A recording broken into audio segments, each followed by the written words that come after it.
On vous parle depuis le début de cette guerre d'un point de passage hautement stratégique pour le commerce mondial, notamment pour l'acheminement de pétrole, c'est le détroit d'Ormuz. Alors que les États-Unis disent vouloir faire escorter les navires bloqués par leur marine, les gardiens de la Révolution se disent eux aujourd'hui prêts à les recevoir. Pour mieux comprendre les enjeux liés à ces routes maritimes, voyez ce sujet signé Axel Simon. C'est l'une des artères maritimes les plus stratégiques au monde, le détroit d'Ormuz. Un bras de mer situé entre l'Iran et le sultanat d'Oman qui relie le Golfe à l'océan Indien. Large de 50 km et de seulement 33 km à son point le plus étroit, c'est par là que transite 20% du pétrole et du gaz mondial. L'Iran brandit régulièrement la menace de le bloquer, notamment en cas d'attaque sur son sol. L'une des perturbations majeures dans le détroit d'Ormuz remonte à 1984 pendant la guerre Iran-Irak. Plus de 500 navires avaient été détruits ou endommagés. Un blocage du détroit pourrait être dévastateur pour l'économie mondiale. Retard dans les importations de matières premières et de biens de consommation, augmentation des prix du baril de pétrole, avec des conséquences importantes pour l'industrie mondiale, en Europe notamment. Les pays du Golfe, exportateurs de pétrole, et leurs clients asiatiques auraient aussi beaucoup à perdre.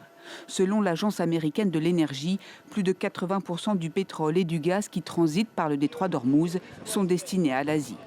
L'Iran lui-même subirait les conséquences du blocage avec des impacts négatifs sur ses importations commerciales et ses exportations pétrolières. Une convention des Nations Unies stipule qu'Ormuz est un détroit international où le droit de passage ne peut être suspendu.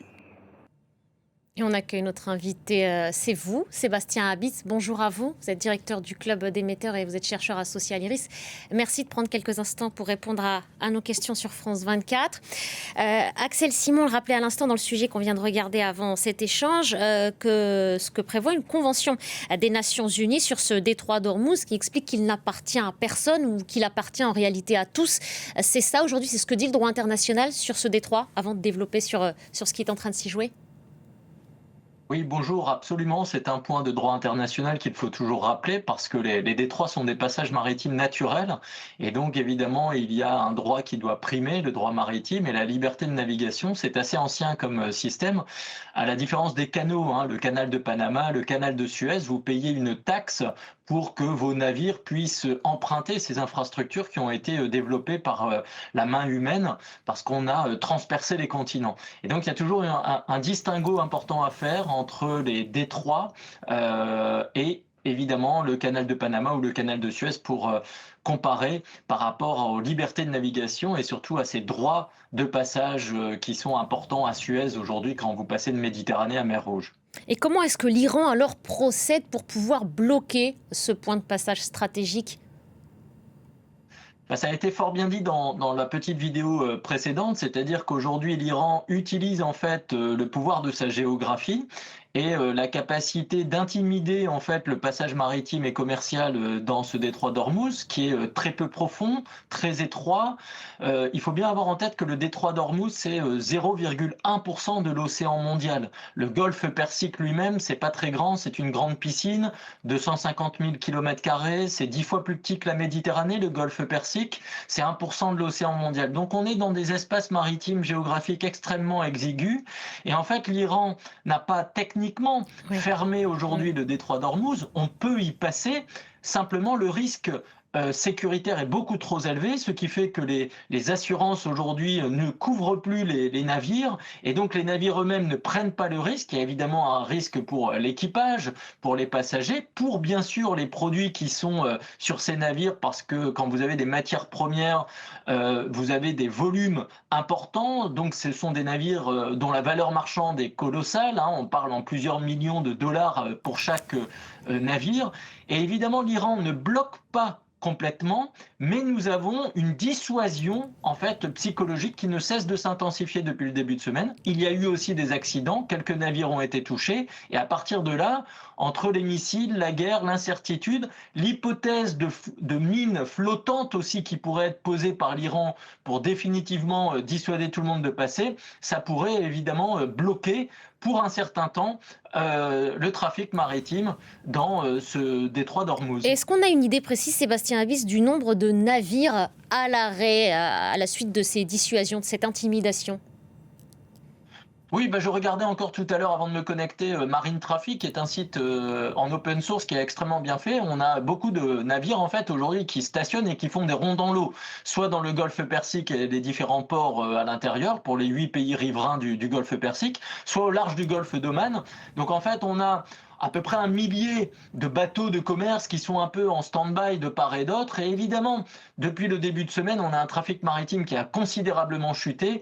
On estime qu'il y a à peu près une grosse dizaine de navires de commerce qui sont passés depuis lundi soir sur la zone. Et donc on voit bien que le commerce à Hormuz est à l'arrêt. Il faut bien avoir en tête qu'il y a une conséquence sur le volet énergétique mondial. Je voudrais insister aussi sur le fait que le golfe Persique exporte vers le reste du monde beaucoup d'engrais azotés. C'est important pour l'agriculture mondiale et la sécurité alimentaire mondiale. Et sur ce volet sécurité alimentaire mondiale, à l'inverse, les pays du golfe Persique qui n'ont pas d'agriculture, qui n'ont pas d'eau, sont à 90% dépendants des approvisionnements extérieurs pour leur couverture alimentaire. Et donc, que ce soit au Qatar, que ce soit au Koweït, que ce soit en Irak, que ce soit en Arabie Saoudite, on sait aussi qu'il y a aujourd'hui une vigilance par rapport à leur propre dépendance en produits vitaux. Nous sommes évidemment préoccupés sur l'énergie.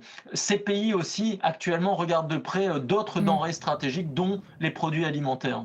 Au moment où on a cet échange, vous et moi, on apprend que l'Iran, en tout cas, revendique une frappe sur un pétrolier battant pavillon des îles Marshall dans le Golfe. On a bien compris ce pouvoir de nuisance qu'exerçait le régime dans cette partie-là. Mais est-ce que l'Iran n'est pas elle-même en train de se porter préjudice et de se tirer une balle dans le pied, si vous me passez l'expression, en mettant à l'arrêt, en paralysant ce détroit? Il y aura aussi forcément des conséquences pour l'Iran elle-même. Vous parliez à l'instant de sécurité alimentaire. Le pays peut en être affecté? Oui, mais votre question est importante. L'Iran a besoin d'exporter son pétrole, et notamment vers la Chine et l'Asie, pour son économie. Et donc aujourd'hui, il y aura un effet boomerang pour l'économie iranienne pour sûr, ce qui montre bien que le régime ou la démultiplication aujourd'hui des autorités iraniennes, puisqu'on ne sait plus très bien qui contrôle quoi, cette stratégie jusqu'au boutiste aujourd'hui prime sur le raisonnement économique de long terme. Et donc le politique de court terme a pris le dessus. Cette dissuasion aujourd'hui, encore une fois, sur le golfe d'Ormuz montre bien que l'Iran utilise cette arme-là, cet atout-là, parce que le régime est acculé, le pays est affaibli, et on joue sur cette carte qui est un peu la carte géoéconomique et géopolitique par excellence de l'Iran.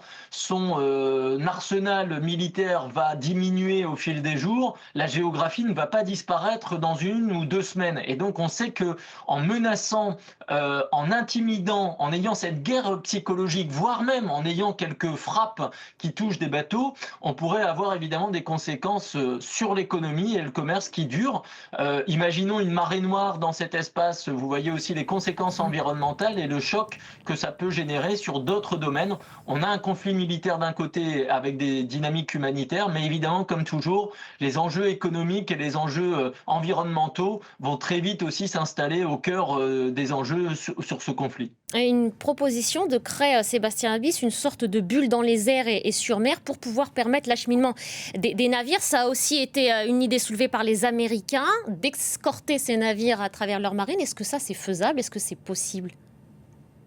Bon, en effet, les États-Unis ont peut-être la capacité d'aller sécuriser le détroit d'Ormuz. Simplement, c'est s'exposer éventuellement à des frappes iraniennes sur un territoire exigu. Encore une fois, c'est se mettre très très près des côtes iraniennes. Et donc, on voit bien qu'on hésite finalement à aller réaliser de telles opérations.